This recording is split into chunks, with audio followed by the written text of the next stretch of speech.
Pastor Rick. This is Power and Dominion Ministries presents Straight Talk on Scripture. And I want to address all of my friends out there that feel that you have messed up your life, that you can't get a break, that no matter what you do, it turns out wrong, that you're just always losing and messing up and things just turn out wrong for you no matter how hard you try.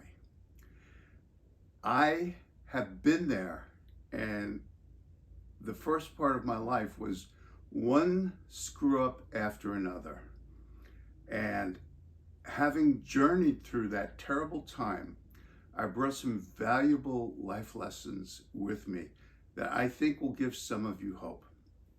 But we have to understand three things. The first thing, and this is hard to understand, is that nobody owes you anything, even God.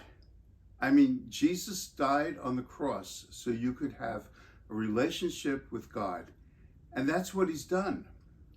But as far as owing you something, nobody owes you anything, especially nobody owes you happiness. That's up to you.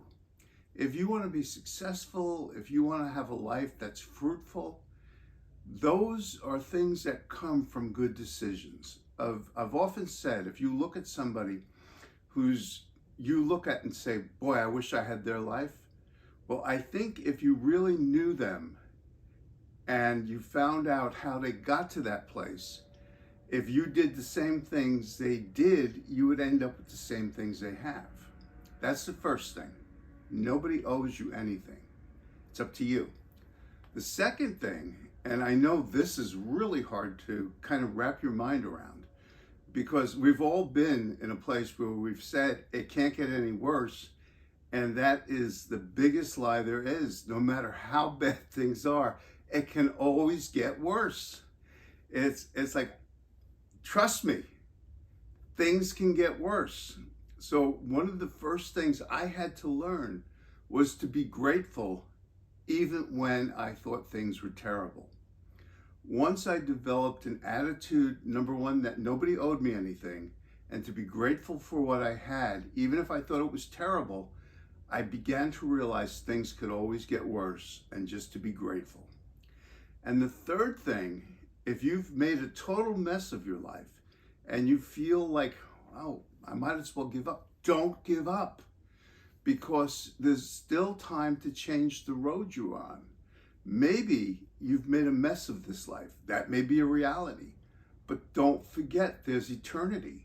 So if you've made a mess of this life and maybe you're in the last part of your life, give your life to Jesus, because there's eternity and you don't want to mess that up. So even if your life is a total mess and you don't have any time left, give your life to Jesus and do what you can to store up treasure in heaven, because it will be so worth it.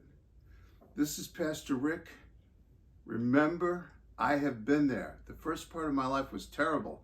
I made a terrible mess of it. The second part was wonderful, because I met Jesus and I learned, number one, nobody owes me anything. Number two, things can always get worse. And number three, everything's always better with Jesus. So remember, with Jesus, there's always hope, there's always love. I will see you next week.